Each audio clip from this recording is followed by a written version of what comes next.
Good evening, everyone, and welcome to another session of Intellectus Campus. We're continuing with a number of themes for 2024. One of them is African solutions for African problems. Another is constructive controversy. And for this month, we are focusing on cancer, specifically looking at integrative oncology. We know in terms of cancer that the global cancer burden is growing. And we also know that only 5% of cancers are in fact hereditary, and the remainder are preventable and due to environmental issues. We also know that 10 million people are living with the cancer for 5 years. Pride, please can you mute people coming onto the call, and if they stay off mute, can we please remove them into the waiting room? So as far as cancer goes, we are aware that many people live with cancer for 5 years before they get diagnosed. And our immune system is fighting cancer every single day. So we really do need to look at our immunity. And with that, I'd like to introduce Dr. David Klatzow, who's a prominent figure in biochemistry and forensic science. He earned his B.Sc with first-class distinctions in mathematics and physical science, and followed this with an honors in biochemistry, majoring in chemistry and biochemistry. His early career included a Ph.D. studying plasma and serum proteins in malignancy at the University of the Witwatersrand. Dr. Klatzow's groundbreaking research revealed the presence of blood group antigens on alpha-1 acid glycoprotein, which advanced international understanding in this field. In 1984, he established South Africa's first private forensic laboratory and pioneered microscopic techniques to document examination and biological investigations. Dr. Klatzow brings over 38 years of experience and continues to contribute significantly to forensic science and chemistry. And with that, I'd like to hand over. I'm going to mute my mic. Dr. Klatzow, can you unmute your mic and start your video? And welcome to Intellectus Campus, and we look forward to hearing how our immune systems can be involved in defeating cancer. Thank you very much for your introduction, and welcome to everybody who's come to the talk. I'm most flattered, and I'm very delighted to be able to speak to you. Many years ago, in the middle 60s, when I was still at school, my brother walked down Charing Cross Road in England and saw a book that he thought I might be interested in, which was called Membranes and Surfaces of Cells. It was a Biochemical Institute Congress, which was put into print form and bound. And he sent it to me. It cost in those days 50p. And I read this book, not understanding much of it, but I suddenly realized at that stage of the game that the cell membrane was more than just a semi-permeable membrane, which allowed the passage of material into and out of the cell, and that it was a much more complex organ. In fact, it's a very, very, very important organ in the body, and people don't see it in that way. And I thought it would be a good idea, because I became interested in the notion of cancer, because it seemed to me a very worthwhile challenge to enter medical school in order to do research into cancer. After my first year at University Medical School, I realized that the course that was being offered was going to be very much too light to do serious cancer research. And what was euphemistically referred to as biochemistry in second year was physiological chemistry, which is a rather muted form of biochemistry because there's very little chemistry in it. It's just, I regard it more as a kind of cookbook rather than serious biochemistry. So I left medicine in order to go to a B.Sc honors in biochemistry, and I then went on a few years later to do a Ph.D. in medical biochemistry. And one of the things that struck me early on in this was that cancer became dangerous because of two things. One, it invaded, and two, it metastasized. tumors which don't invade and metastasize are, in fact, not major problems in medicine. And that is why, for instance, a basal cell carcinoma is relatively unproblematic patient-wise, because it very seldom, although I've seen it happen, very seldom invades and metastasizes. So I started looking at cell membranes and found it was a difficult task to do alone in a department which had no interest in cell membranes. And I went to the institute, the Amsterdam Institute called the Antoni van Leeuwenhoek Institute, to learn about some membrane work with Peter Emmerlot and his team there. And I came back here and I started isolating membrane from liver cancer cells. Now, that one of the first things I found was that it appeared to me that there were membrane proteins that were missing from malignant tumor cells compared to normal liver. And because of the difficulty of isolating tumor cells in this foreign environment that I was in, I started looking for these proteins in serum. And I took serum from cancer patients and took blood rather, and I spun them down and isolated the serum, and I ran polyacrylamide gel electrophoresis on them, and I found quite an interesting thing. Now let me see if I can go to the next slide. I'm having difficulty going to the next slide here. Oh. There we are, there's the slide. That was one of the very first slides that polyacrylamide gel slides that I did. And you'll see that I isolated this particular protein. I ran them and I found that there was quite a heavy line below the albumin, which was absent in patients who didn't have cancer. And I was very elated for a while because I thought that this might in fact be a way of diagnosing cancer using a blood test. But I was rapidly disillusioned when I found this particular protein elevated in a wide variety of conditions. And those conditions all had one or two things in common. They all had a situation where the patient showed depressed immunity. And they all had a situation where the patient showed a high incidence of deep vein thrombosis. So I isolated the protein, and you can see my isolate in the right-hand polyacrylamide gel, the page gel on the right-hand side. And I then managed to identify it as an acute phase protein called alpha-1 acid glycoprotein, also known by and large as orozomucoid. Now, you can see I put it up against a serum with anti-orozomucoid in it, and you can see the protein there in that. Now, having done that, this was in 1963, and that was my inscription in the book that my brother sent me. I then wrote a thesis of study of plasma and serum protein and malignancy, which received universal non-recognition in the Department of Surgery at Wits, but it was granted anyway. And what was very interesting about that was that the thesis was delayed a year because one of the external examiners held it up saying it was not worthy of publication, and then published my results in the following year, in 1980. So that was my first introduction to the world of academic life.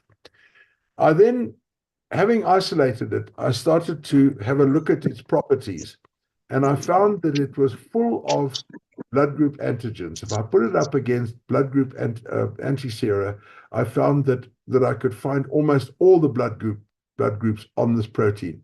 And not only did I find the blood group, but the protein was interesting in that the protein portion of it, this is a glycoprotein, the protein portion showed areas of hydrophobic, hydrophilic, and hydrophobic, which showed that it was likely to be a transmembrane protein. So the hydrophilic part would be on the outside where there was water, and the hydrophobic part would be on the inside where the membrane bilayer is found. But if you look at this particular set of structures, and this is a general structure that you find on this particular protein, if you look at it and compare it with the protein, the structure on the right-hand side, you will see more than a passing similarity. Now, the structure on the right-hand side is carcinoma embryonic antigen. And that, at the time, was causing a bit of a stir. The embryonic antigens were quite a thing at the time. Let's get there. Right.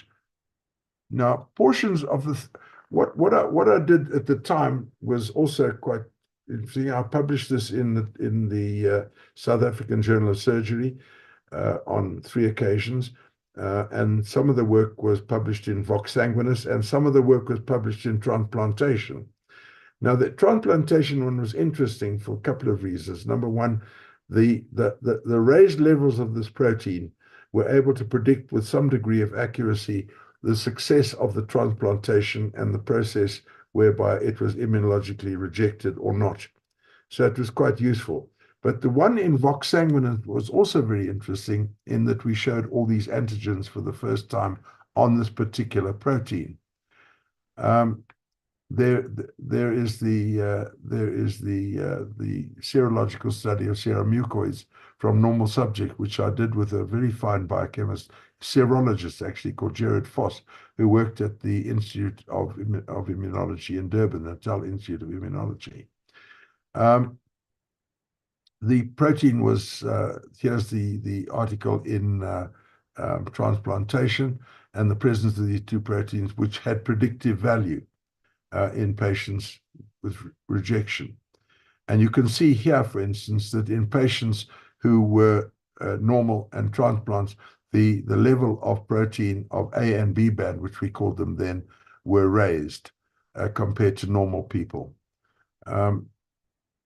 Now, if you look at the rejecting group as versus the non-rejecting group, you can see the statistically significant difference between the rejected group, the group that rejected the transplants, and those that didn't. Now, these slides I've got a little mixed up. I then turned my attention, so immediately it became obvious that this particular protein had an immunological role to play in the body. And at the time, it was mooted as a protein in search of a function. Nobody knew what it was. It was simply an acute phase protein, which was raised in these different conditions, such as trauma, infection, and surgery, funnily enough, all of which are associated with depressed immunity and high levels of deep vein thrombosis. What I then did was I examined the protein, and I added measured amounts of the protein to a PTT. And I measured the effect of this on the partial thromboplastin time. And you'll see a very interesting slide on the left. You'll see that as you increase the level of this particular protein up to about 20%, it rapidly causes the PTT to diminish. Thereafter, the PTT rapidly rises until it reaches a plateau at about 50% of concentration of the serum mucoid that I was adding to it. And that's very interesting, because that is exactly what you would expect in a situation where you want, in normal circumstances, you'd want your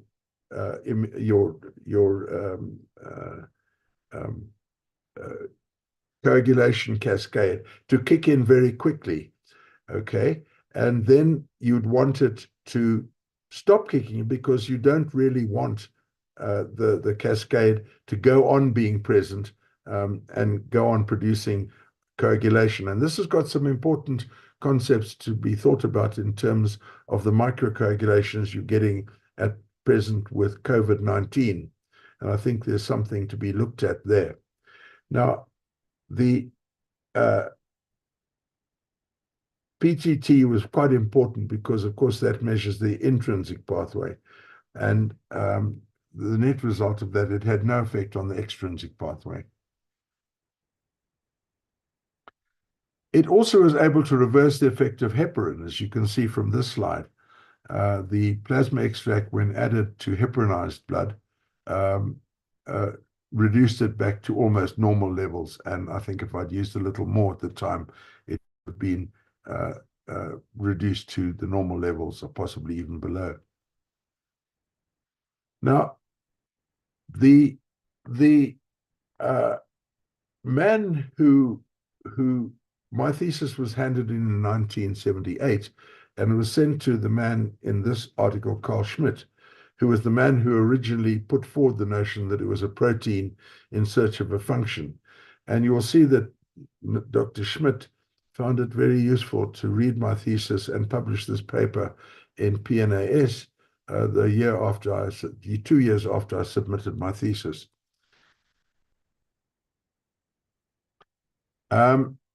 This is also other work which has been done on this particular protein, and you'll see there's a whole slew of articles that are in the literature about the importance of this particular protein. Now, why do I think that it has a role to play in cancer? And I think that here we need to go a little bit more speculative in saying that it has the features of a transmembrane protein. And one of the problems with cancer is that the immune system seems to be prevented from destroying cancer cells. Cancer cells, and by the way, the immune structures on the surface of these cells were not put there in evolutionary terms to annoy transplant surgeons. They were put there for a very good reason. And one of the reasons that they are there is to stop foreign bodies from invading the system, and they were there to prevent cancer cells in addition. And there's no doubt in my mind that Macfarlane Burnet was right when he put forward his immune surveillance theory more than 50 years ago. The whole purpose of having an immune system is not only to protect you from viral and bacterial infections, but also to prevent your body from attacking itself by means of tumor cells. And there's a lot of evidence, and you'll find that this is resonating with our hosts, but there's a lot of evidence that your immune system is crucial in cancer, which makes no sense of the current notion that is doing the rounds of cut, burn, and poison, because the very cells that you want to be highly active in treating tumors are your immune cells. And if you give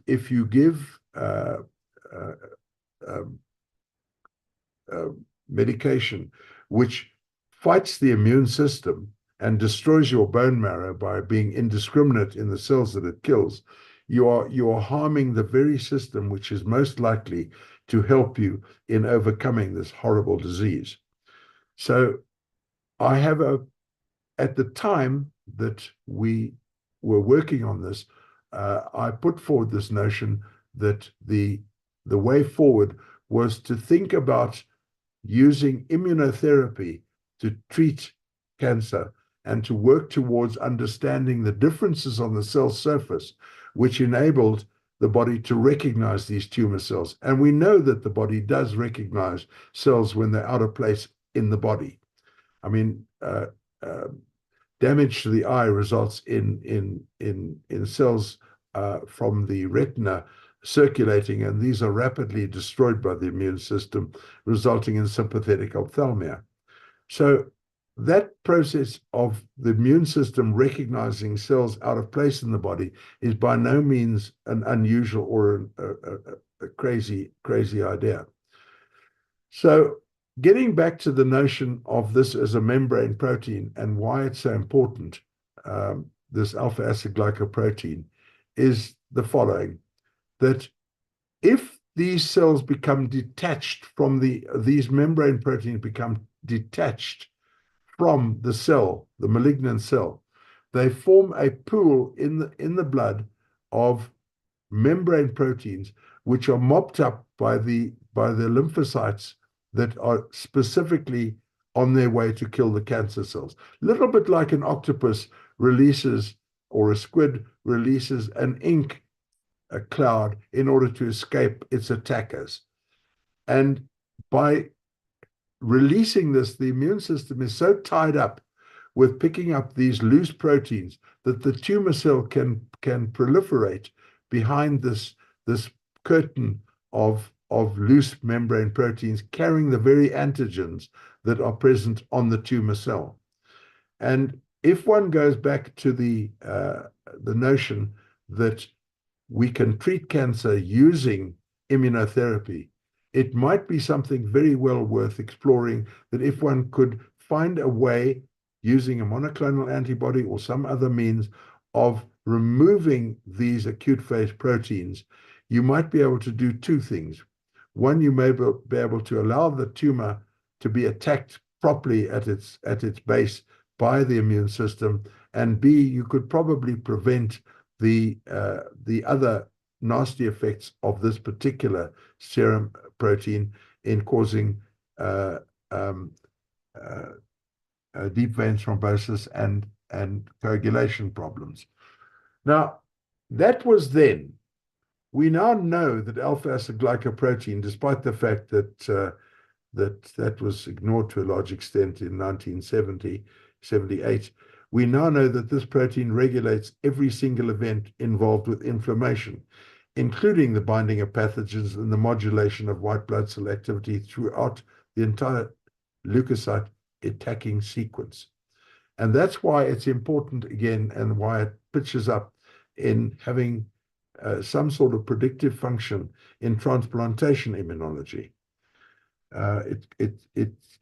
It could be very useful in determining the way you manage proteins and what have you. This work has been, you'll see that there are lots of people that have been looking at alpha-acylglycoprotein, and it has many functions quite apart from the ones that I've just mentioned. It's involved in platelet activating factor, histamine, melatonin, exogenous ligands and drugs and contaminants. So it's an important protein. And I don't think enough work has been done on it, and I think more work needs to be done on it in a big way. Here's another example of an article produced by Fabrizio Ciliani and Lecce on the same topic.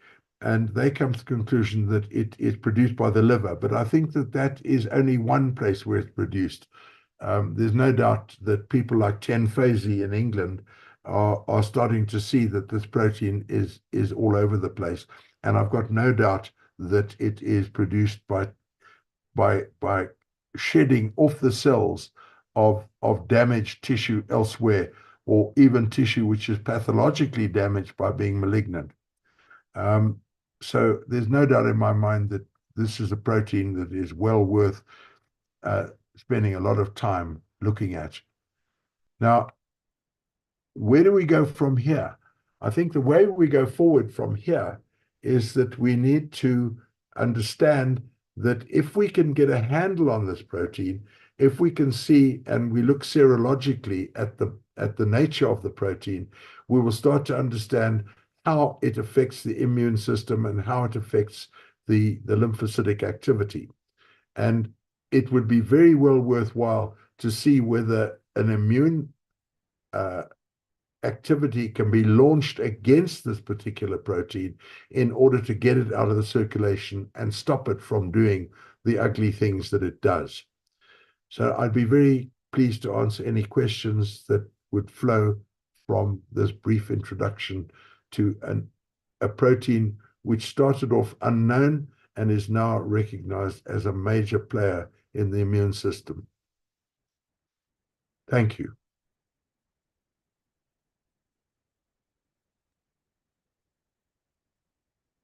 Hello. Thank Jack. you, David. Sorry, Yeah. I was having a bit of difficulty unmuting my mic. Just out of interest, in terms of this protein was obviously found in Africa.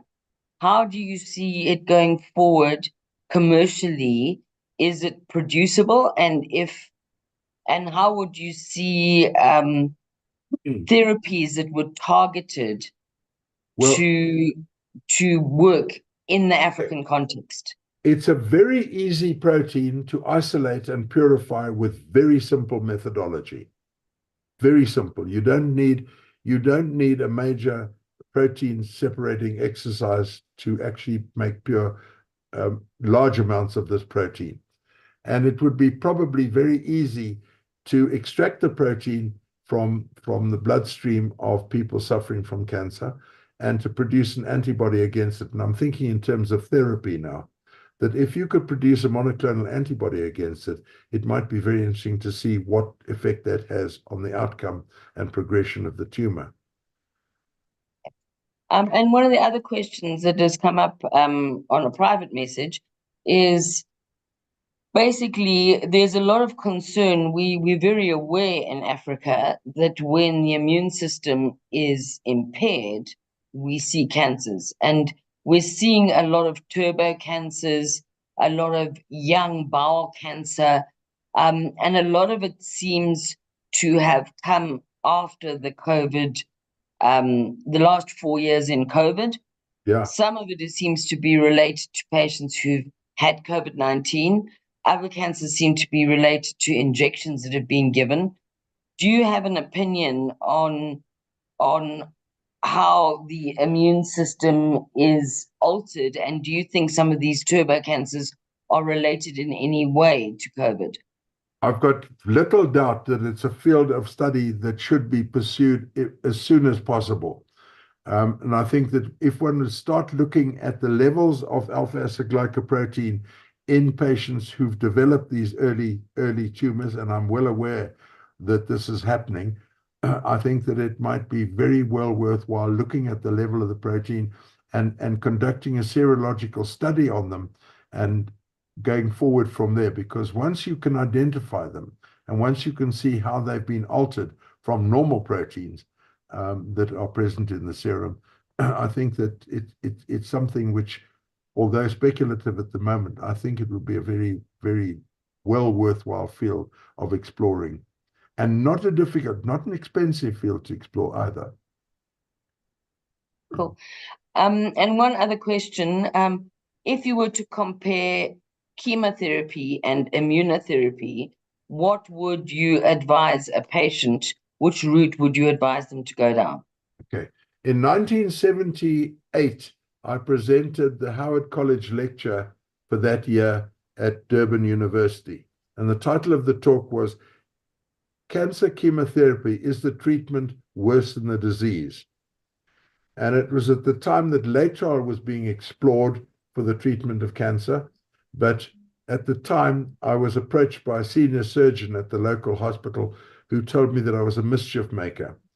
And I remember saying to him at the time, Bunny, if you ever develop cancer, I'm telling you now, God forbid you should develop cancer. I'm telling you now, you will not take chemotherapy. And in fact, that's exactly what happened. He developed a melanoma, and that melanoma went on to kill him.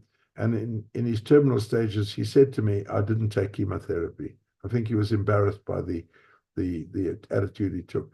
But what's more interesting than that is that we all know that melanoma is a very refractory tumor, but that melanoma is one of those few tumors that every now and again it spontaneously regresses. Now, we also know that you might as well, if you've got a patient with melanoma, you might as well give them Smarties rather than chemotherapy because it's better tasting and it has less side effects.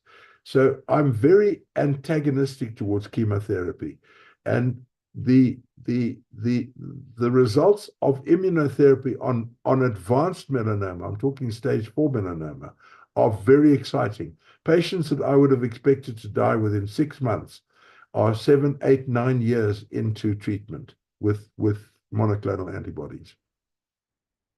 So okay. I would advise patients to go. We seem to have lost each other. No, hello? I'm still here. Okay, yeah. My screen's, all my pictures have gone, but that's not serious. My feeling is that one's got to be very cautious about chemotherapy, and I do think that it is a, a treatment which has not fulfilled its original hopes in any way, shape, or form, with one or two exceptions. And we know those exceptions. We know that there are certain leukemias which it's very effective, some of the childhood tumors. But children's tumors are different in many ways from adult tumors. But chemotherapy as a treatment for solid tissue tumors, which are very common, is, in my view, an exploitation of the sick and dying in the most cynical and venal way. And I think a lot of patients are feeling that way as well. And with the emergence of integrative oncology, there's a lot of interest in what else patients can do. So Sure. if we go through the different modalities for cancer, I personally have had two tumors, one breast, one thyroid. Both were early cancers. Both were surgically excised with an excision biopsy, and I went on to identify the toxins that were causing it. And I wanted to ask your opinion on what you think in terms of what fear and stress does to the immune system. What do you think the role of stress is in terms of propagating cancer? Well, of course, stress affects your system and the adrenergic responses and the entire hormonal system that controls a lot of the body's functions. So stress, I would think, has a role to play. I mean, the ancient Greeks had a notion that there was a so-called cancer melancholia, and I don't know of any, and I've been out of the field for a while now, in the field of forensics in a different area altogether, because the reception to this work in the 70s was so poor. But the nature of surgery, I think surgery itself may be an exacerbating factor. I mean, we all know the way that they used to go about treating the stage 1 breast carcinoma with a radical Halsted mastectomy, and the resistance by the surgeons at the time to go on to the work that was at that stage being done by Bonadonna in France, showing that a lumpectomy with a whiff of radiation to the armpit produced results that were very much superior to a radical Halsted. And there are a number of other tumors where for instance, the surgical approach to some renal tumors depends on which particular, whether you go one way in to get the tumor or the other way, and the difference being that you handle the tumor more. I'm also very concerned about the release of tumor fragments and tumor cells into the circulation by fiddling around with the tumor too much. I think one should be cautious about handling tumors, about the kind of rough surgical methods which get used in surgery. And in fact, I don't have the reference with me, but a senior breast surgeon at a breast surgeon conference actually made the point that surgery was not helpful in many cases, and that the kind of treatments that you were giving were in fact not in any way helping the patients with these different kinds of tumors.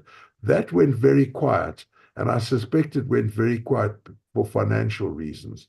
I think that people, and I think they're members of your group who will agree with that the venal aspects of medicine, the search, the unseemly scrabble to get more money before the patient dies, is not doing medicine any favors in the long term. And I think we've got to look at better ways of treating, more sophisticated and subtle ways of attacking the tumor.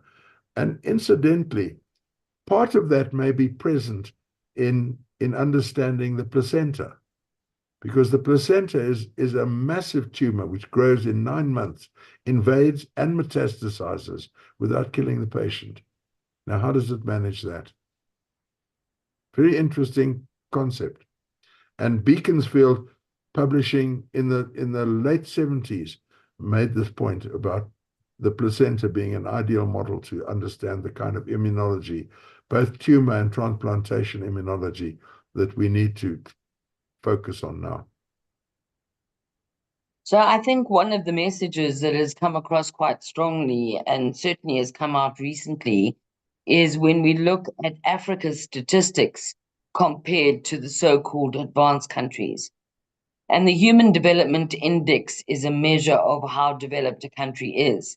And it's quite clear that in North America and in Australia, and I'm including Canada in that, that they have this very, very high incidence of cancer. So when they start talking about cancer in developed countries and cancer in undeveloped countries, what they focus on is that in undeveloped countries, there's twice the death rate if you do get cancer. But what they don't focus on is that in countries that have a low human development index, the incidence of cancer is half. And, you know, with your background in understanding cell membranes and the immune system, how would you explain why Africa has done so well? What is it about our immune systems? Is it our diet? Is it vitamin D?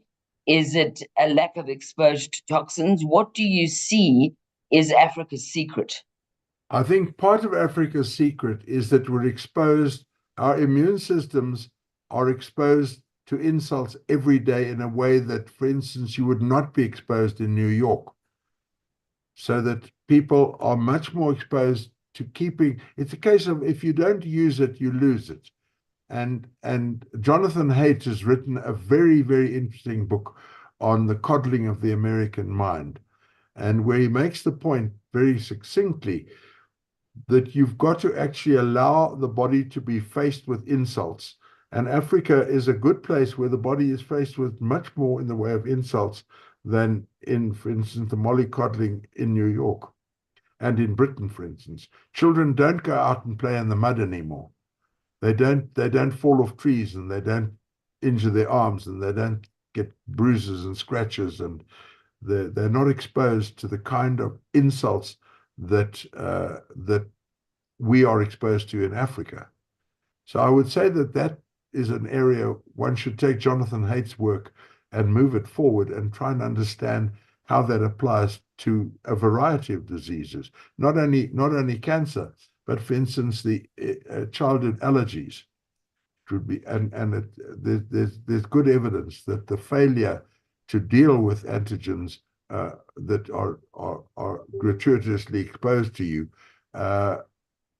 is one of the reasons why the level to peanut allergies and nut allergies, for instance, is so high in the developed countries. Okay. And the inflammatory proteins that you're talking about, the subject of your PhD, how is that different? Does it differ in Africa compared to other countries? Its production? Know. I've not investigated that. Okay. You know, it was such a hostile environment in the 70s to work in that I left the environment. So I have not pushed that forward, but I think it is an area which needs to be pushed forward, and we need to go back and have a look and go on from the work that I did and see if we can extend that to new insights. Okay. So the last thing, I know that you've got a 7:30 meeting, which I'm quite conscious of. So I'm going to have a look at the chat in a minute. But I think that one of the messages that we really are trying to put out at the moment is that Africa really does have its own secrets, and we need to, as African doctors, really look at what we see work at grassroots level. You know, there's certainly this attitude globally, and we've discussed this before, David, about if something's done in a double-blind, placebo-controlled, randomized trial, then it can't possibly work. And in fact, on that note, before you do go, David, what is your opinion on experience-based medicine? Because you've obviously cut your teeth in Africa, and you are now working in the UK. what is your opinion on experience-based medicine versus this evidence-based academic medicine? Well, the whole point about experience-based medicine is that, if it works, don't knock it. And it may be anecdotal, but if you've got a series of patients, for instance, where you've used ivermectin, as I know you have, and been pilloried for it, and you haven't lost patients, you need to compare that against the academic types who are horrified at the use of ivermectin and who are losing patients. Now, that's a good place to start doing some proper research. And not only that, I think that evidence-based medicine has been hijacked by the pharmaceutical industry and by big money. And the problem that I have with that is that you can no longer trust the journals in any way, shape, or form. I'm very distressed by that notion because if you look at the editors of BMJ, of JAMA, of New England Journal of Medicine, and The Lancet, they've all come out in recent years saying that the stuff they've been publishing over the last 30 years is not worth the paper it's written on. Now, that information is being used to treat patients, and that, I'm afraid, is the downfall. And it's part of a whole postmodernist and financial corruption which has beset the world at large. And until we get away from that, we're not going to make progress. We've got to get away from the notion that money will dictate scientific outcomes. Money does not. It can dictate whether you can in fact do a project or not, but it will not affect, once you're doing the project, it will not be of any use to anybody to allow that to dictate the outcomes of your project that you're doing. So one's got to have independent scientists looking at this, and one's got to have it a way. And possibly also we've got to realize something else, Jackie, that there's not a single condition in medicine that doesn't have a very firm biochemical basis. And biochemistry, in the years that I taught biochemistry, was a subject which the students did not like and didn't do well in. And we need to get back to the notion that biochemistry is absolutely crucial and central to the whole of medicine. And we need to make certain that the students or the researchers and the people producing the results are not producing them merely to produce papers like the foolish universities are forcing people to do. I mean, when you realize that a third of the papers in print at the moment are unreplicable. You can't repeat them. And when they are able to be repeated, people find that the results that they get are a fraction of the results we got in the original papers. So we've got a terrible situation in research, in academia, and in universities as a whole, going right throughout universities, which is going to hinder and impede the way forward to people who actually want to approach the truth. It's a very frightening and worrying situation. Well, as you've said before, David, you have been very much exposed in your career to exposing the truth. And I think your comment was that you've been hated by virtually every government because your mission in life is to expose the truth. And I think you've been a great champion of finding the truth through, whether it's through analytical chemistry or biochemistry or forensics or ballistics.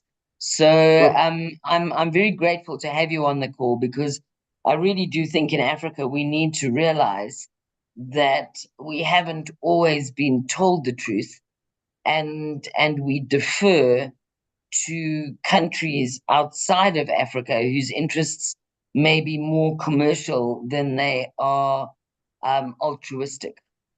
Jackie, there's no question but that you are right, because the way in which drugs were distributed in Africa, the way that companies distributed milk products, causing untold misery and child death from gastroenteritis, the way in which the pharmaceutical industry and other industries have behaved towards Africa is abominable. And we need to understand that we need to go back to understanding the grassroots of what we're doing.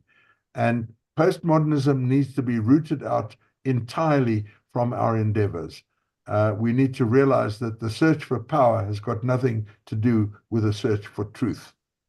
And the day we realize that, and the day we realize that the problems in society are not caused by the lack of money, the lack of money is not the cause of the problems. There's plenty of money to go around. The big problem is there's not enough money to satisfy the greed of the super wealthy. That's the real problem. Because there's plenty of money to go around doing useful things if only people would have a more altruistic model to work with. Thank you for that. And we've gone a bit philosophical, but on that, one of Ivy has commented that immunotherapy is the preferred modality of cancer treatment, which, you've highlighted how important boosting our immune system is. But unfortunately, in some African countries, our state hospitals are unable to afford immunotherapy. And so we are left with chemotherapy. And personally, I would like to challenge that statement, because I wouldn't say that you are left with chemotherapy. I think we've got to go back to absolute basics. If we know that our immune system protects us against cancer, why would we defer to a system that destroys our immune system?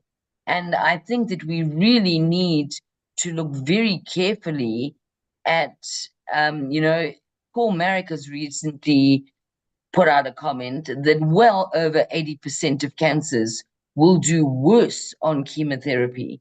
And I think we've got to stop blindly following guidelines in Africa. There's no question that you're right. Chemotherapy is counterproductive. Folks, I'm afraid I've got to go. I've got a prior commitment, but I would like to continue this discussion at a future date if that is possible. That's definitely possible, and we will be live streaming the conference, and you will be there at the summit, so we can continue the debate on what to do with cancer. I'm going to look at any other comments, but David, you feel free to go. We're going to be doing a whole series on cancer, and you will be there at the end of the month. So thank you for your time tonight. Girding my loins. Okay, thank you. Take care. Thanks very much. Bye-bye. So one of the other comments is any comment on the microbiome and cancer treatment or prevention. So that's from Jules Allen to everyone. I think that there is definitely evidence that if you boost your microbiome, your immunity improves. And Dr. Sabine Hassan is doing a lot of work in Malibu at the moment, where she is demonstrating that when they do fecal transplants and boost immunity, they contain several cancers. And while their objective was usually to treat colitis, they end up basically, by treating the microbiome, what they end up doing is treating neurodegenerative disease, treating cancer, and treating all diseases that inflammation is the basis of. And Dr. Martin Wuche is going to present at the end of the month, looking very strongly at the fact that the basis of long COVID, chronic disease, and cancer all comes down to mitochondrial dysfunction. And if we get back to basic biochemistry and we boost our immunity, as well as getting our microbiome right, then we could actually avert a lot of the treatments that are in fact toxic to our system. So the microbiome is critically important. Personally, when I've got cancer patients, and I need to get their microbiome right, we don't have the luxury in Africa of being able to do a progenobiome assay and see what someone's microbiome contains. But we know that lactobacillus and we know that bifidus definitely boost our immunity. When you're born, you have about 90% bifidus. When you die, you have about 3% bifidus. And the less bifidus you have, the more likely you are to die from any cause of of chronic disease and cancer. So my recommendation in terms of affordability is to use the Everlife products, and particularly the Advanced Rescue, because it is full of lactobacillus and bifidus. I think the other thing that is hugely neglected in discussing cancer, and I know that there are cancer patients on this call, is that cancer cannot survive without glucose, whereas the human body can. We can operate perfectly well on ketones.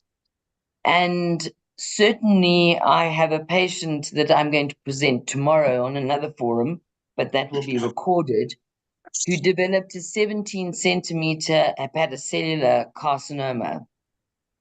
And because of delays in treatment as a result of a lot of the COVID lockdown policies, he went onto a full keto diet with high dose vitamin C, D, and zinc. And he also went on to microbiome altering probiotics. And the tumor shrunk from 17 centimeters to 3 centimeters before he was offered surgery, chemo, and radiotherapy. So COVID has also taught us, with delays in treatment, that there are other things that work, and we really do need to look at those. Shan, I'm aware that I'm getting feedback. Can you mute your mic? Oh, right. Geez, hang on. Cool. No, it's muted now. I don't know. Do you? I haven't. I'm scrolling down at the moment. How many doctors are doing fecal transplants? Certainly none in Africa at the moment, largely because of regulatory issues. And yes, if you have the resources, fecal transplants are being done, certainly by in Sydney by the Centre for Digestive Diseases, and they're also being done in Malibu. Those are the people that we communicate with. And you will find that a lot of the doctors who are involved in integrative medicine will correspond with each other and find out the most affordable way that patients can actually get a fecal transplant. It's certainly going to become part of the future here. We will be setting up a fecal transplant research center under Professor Barodi with time, and he will be out before September in order to look at setting that up, and that will possibly, the lab may run out of the Mount Pleasant campus. So that doesn't help people who've currently got cancer, but at least we are recognizing the way forward is much more of an integrative approach. So, Dan, did you want to make a comment at all? Hi, can you hear me, Jackie? Yep, can hear you. Oh, great. Okay, yes, I do want to make a comment. Okay, so firstly, I came into the discussion late, so I'm particularly interested on David Klatzow's work that he did on his Ph.D. on inflammatory proteins. I did my PhD probably a decade later on hyperinflammatory proteins. So I'm particularly interested to speak to him, but perhaps you can help me sort of connect with him. But with respect to what you're saying, so just for the people to know what I do, I'm a biomedical scientist and I run a practice in I run a smaller pocket 3, mainly in phytomedicine. So that's plant-based medicine. With respect in particular to the gut microbiome, I can recommend to everybody on the talk that if they make a kefir And that might be a bit difficult to get the actual culture.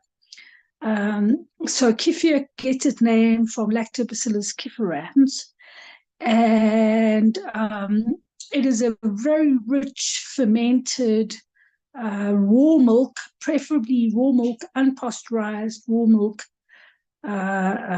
fermentation that they can drink, that can replace and to a certain extent inoculate and seed their gut microbiome with healthy bacteria. So, beside the lactobacillus, the kefirans contains many other diverse bacterial species. So I can recommend that to people. That's the simplest thing to do. And, they could try and go and buy it. I don't know about Zimbabwe. But certainly in South Africa, I started the kefir business, and there are some commercial brands on the shelf now. And then another very good thing that people can do if their gut microbiome is completely destroyed and not making sense, they can also try and get hold of a colostrum product. That's a bovine colostrum. But I recommend the kefir first, and they can even try and make it. It's a bit difficult, isn't it? Not that difficult. You just need to be attentive to make it. So those are very simple things that people can do to try and restore their gut microbiome.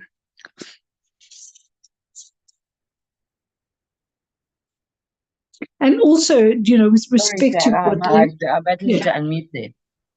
Thanks for that. And I think the real message that comes out of this evening is the fact that the conventional way of looking at cancer, which is it's a death sentence, needs to be challenged. We need to realize that most cancers are certainly treatable if detected early, but really we should be at a young age promoting healthy microbiomes, keto type carnivore diets, and doing what Africa does well. They are now selling overseas something called the African Heritage Diet, and people are making a lot of money out of selling what people do here anyway in terms of eating organically and eating healthily. One of the other things that is postulated to have been behind Zimbabwe's success in COVID is the fact that lacto, which is fermented milk, is a staple here, as are tomatoes. So you've got your vitamin C, your lactoferrin, and your microbes in the standard diet of people who are not particularly affluent. So lesson one, take home message one, is cancer is not a death sentence. And as a healthcare practitioner, the worst thing you can do is say to your patient, oh, you've got cancer, I'm referring you to the oncologist, and look very gloomy. I mean, I certainly know that when I had to give a patient a diagnosis of cancer, my heart sank because I believed that it was a death sentence. That's just simply not true. So we must educate our patients that there are a lot of things that they can do with diet and lifestyle and changing their environment that can alter the outcome. And as Hanneke spoke about last week, one of the most important things is a positive mindset. And I think I'm going to leave it there because I'm aware that we are coming to the end of the hour. Is there anybody who has anything pressing? Jules, welcome to the call. Certainly in the integrative medicine sector from Zimbabwe, we refer a lot to Anton van Rensburg and the Golding Institute if we're sending people to the Joburg area. And I'm just scrolling down in the chat. I can't see any more questions. I think that's about it for now. But I suppose what is coming out of these talks is a message of hope.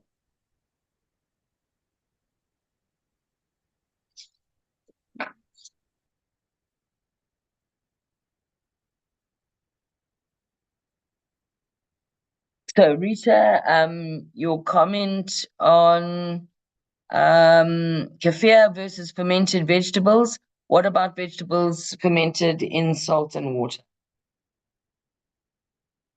Shan, do you have any comments on that? Yeah, so yes, that's great. Okay, so in our African culture, so we've got so many examples. I can speak for South Africa, but I can also speak for the whole of Southern Africa. So in South Africa, we have a thing where people make like a maize, a pap with sour milk. So what happens is, people don't have fridges and whatever, and then the milk goes sour, and that is arguably, then they ferment the maize before they cook it. So this is a great meal. And, the one message I can really sort of bring home with respect to maintaining one's immunity and one's innate immunity is to stick to your traditional foods. A lot of people use sorghum.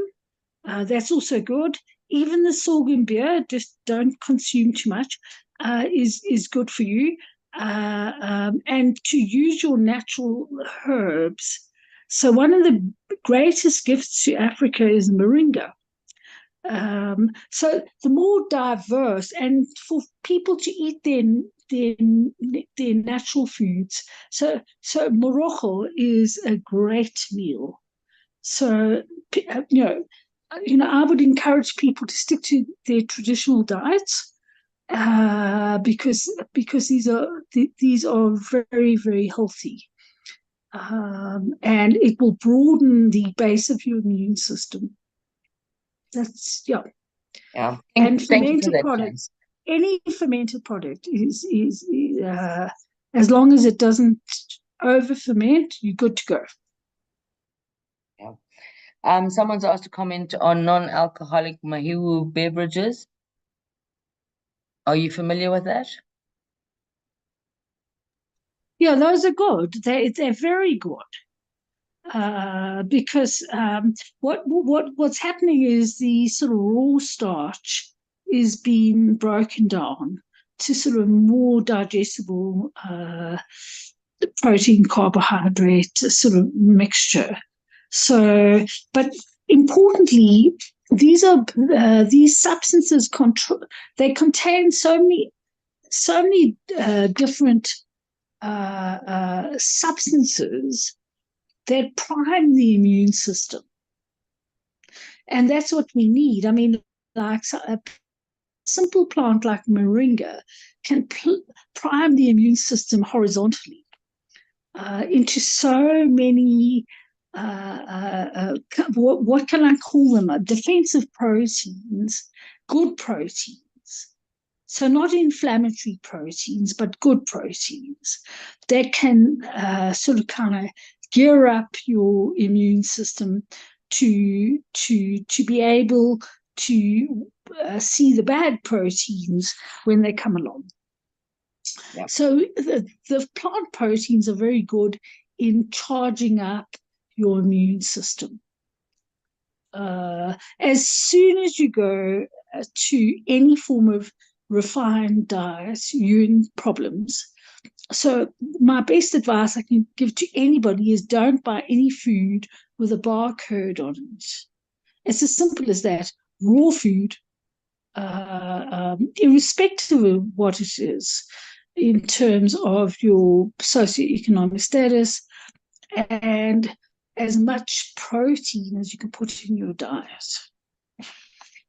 And yeah, thank you for that, Shan. I had a very interesting meeting with the manager of the Cancer Association of Zimbabwe. And, a lot of people say they can't afford to have a keto diet or a carnivore diet. But in actual fact, most people certainly in Zimbabwe, will have chickens in their backyard. And in our country, it costs about $3 for 30 eggs. So if you were to eat, people say, is an egg a whole food? Well, an egg creates a chick. The only thing it doesn't really have in it is vitamin D, which you can get from the sun anyway. So you can actually, by having chickens in your backyard and by having an egg-based and a plant-based diet, you could, in doing that, go into ketosis and completely starve a cancer. And bear in mind, most of the people on this call probably have cancer cells in them right now. If you are feeding your system a protein and raw food-based diet, your own immune system will beat cancer all the time. And as medical doctors, we've been primed to either write a prescription or do a test, when in actual fact, why would we not keep our patients as healthy as they possibly can be through the most natural and safe means possible? And I think that's probably a good place to end the call.